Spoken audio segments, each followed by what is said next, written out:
Hello everyone, this is Pooja Taningwali from Rehan AI Teachers Training Batch 21. I hope you all are doing well. Today again I am here with another interesting topic, that is practice self-compassion and forgive yourself on. Today I am going to talk about this with Maya on Sesame, where we will discuss how to practice self-compassion and forgive yourself on. So without wasting time, I will start my conversation with Maya.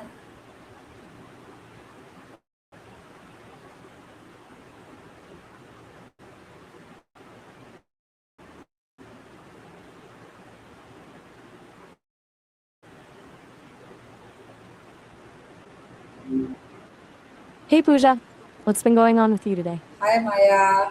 Today I'm going to talk. Hi there. Uh, Okay, I'm listening. What's yes, on your mind? yes. Today I have Go ahead. an interesting topic in my mind, and I would like to talk with you about it. And the topic is how to practice self-compassion and forgive yourself on. Did you get? That's a really good topic, actually.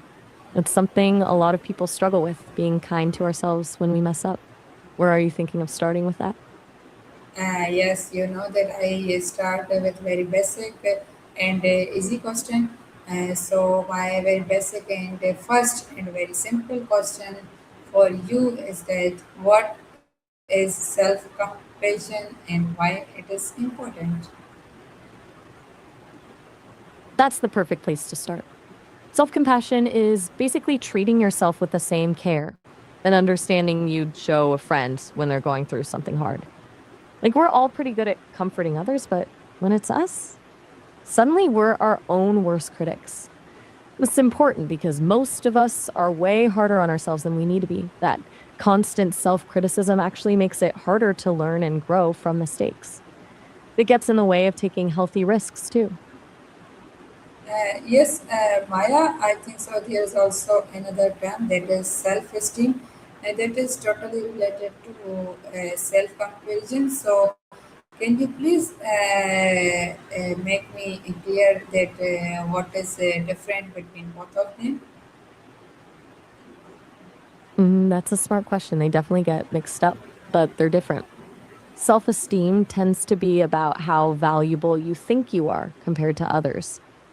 It's a Okay. bit fragile because it goes up and down depending on achievements or when things go well. Self compassion doesn't care about comparisons at all. It just says you're human, you'll mess up, it's okay to struggle, regardless of whether you're succeeding or failing at something. So self esteem can feel conditional. I'm great when I do well, while self compassion is constant. I'm worthy of kindness, always. Does that make sense? Okay, so mean that self-compassion is a constant, and that is self-esteem is a what Conditional is. thing, yeah. Exactly. Self esteem goes up and down depending on what's happening in your life. Did you get the promotion? Did you look good today? Self compassion isn't affected by external stuff like that. It's always Oh, there for you, okay, even okay. when you're Now I feeling get like it. you've messed up Yes, big now time. I get it. What you were saying right Glad now. to hear. Good. So, self compassion doesn't change when life gets messy. Self esteem can be all over the place based on achievements or failures. Self compassion is just consistent kindness towards yourself. Okay, now it makes me sense very Um, perfectly. yeah, Okay, okay, Maya. Can you please tell me about the key components of practicing self-compassion? there are three main parts that researcher Kristen Neff found, which I think are useful to know: self kindness, common humanity, and mindfulness. Sorry, please repeat it again. What I think so. You told about three components, but please repeat the name of these components. Sure thing. There's self kindness, common humanity, and mindfulness. self kindness, mindfulness, and Common humanity. Those are the three. can you please define all these three components?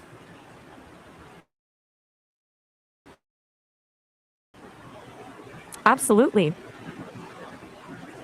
Self kindness means treating yourself the way you treat someone you care about when they're hurting instead of beating yourself up.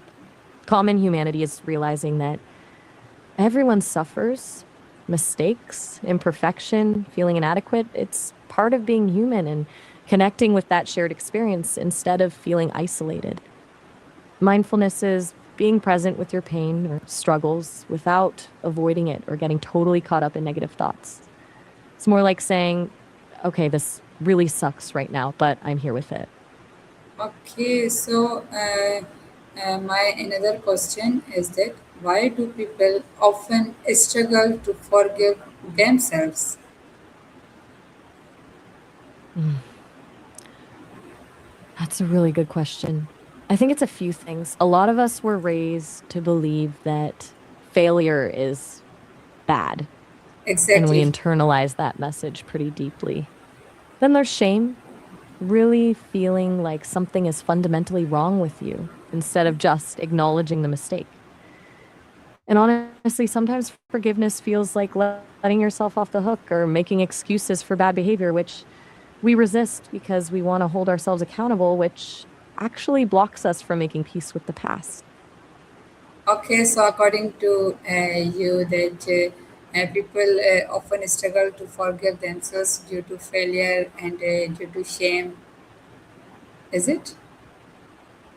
Yeah, idea we mentioned about wanting to hold ourselves accountable, we conflate forgiveness with excusing bad behavior. So it feels like you can't both forgive yourself and still take responsibility. But forgiveness doesn't mean what happened was okay. It means you're moving forward instead of getting stuck there. Okay, now it makes sense clear. Okay, tell me that how can negative self-talk affect our ability to show our self-compassion? Negative self talk is basically the enemy of self compassion. That internal critic is constantly bombarding you with messages like you're not good enough or you always mess things up. It keeps you stuck in shame or self pity instead of moving towards kindness. That voice is like the louder it is, the harder it becomes to hear the gentler, understanding part of yourself that actually wants to offer compassion. Does that make So sense? you mean that the negative self-talk have a bad impact on our compassion, is it?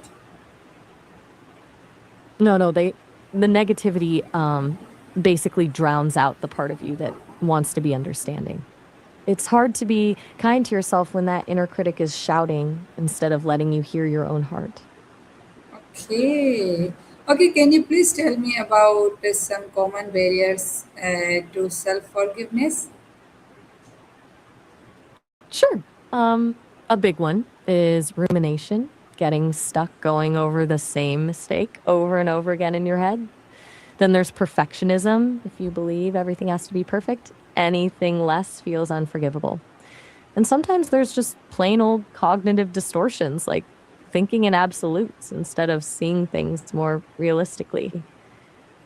Oh, O- and comparing yourself to others, which always makes things worse.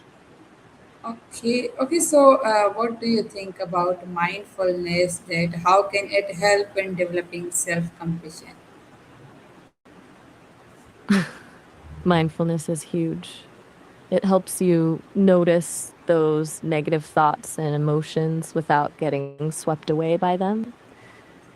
When you practice mindfulness, like really seeing this is shame or this is a judgmental thought, you create some distance from it so it has less power.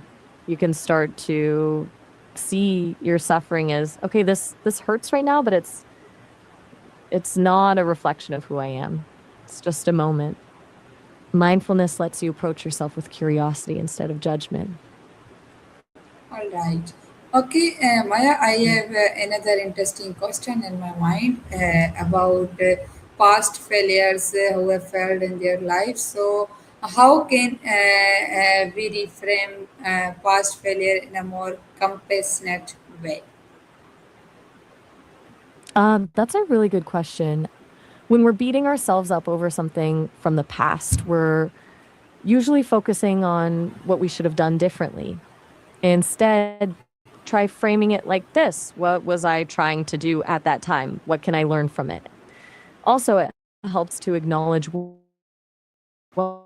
was going on. Like, and might have,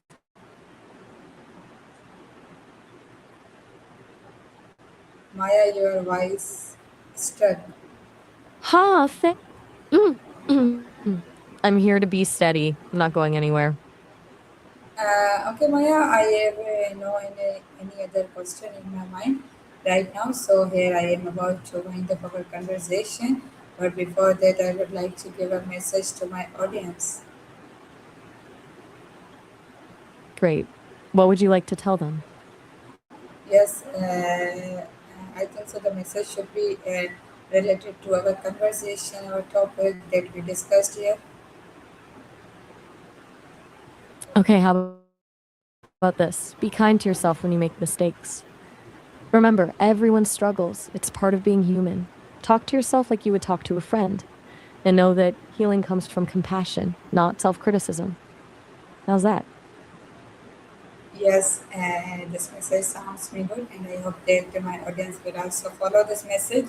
So, thank you so much, Maya, for your time and for your valuable knowledge and such amazing insights. So, thank you so much, and take care of yourself. Goodbye. You're so welcome, Pooja. You had such thoughtful words.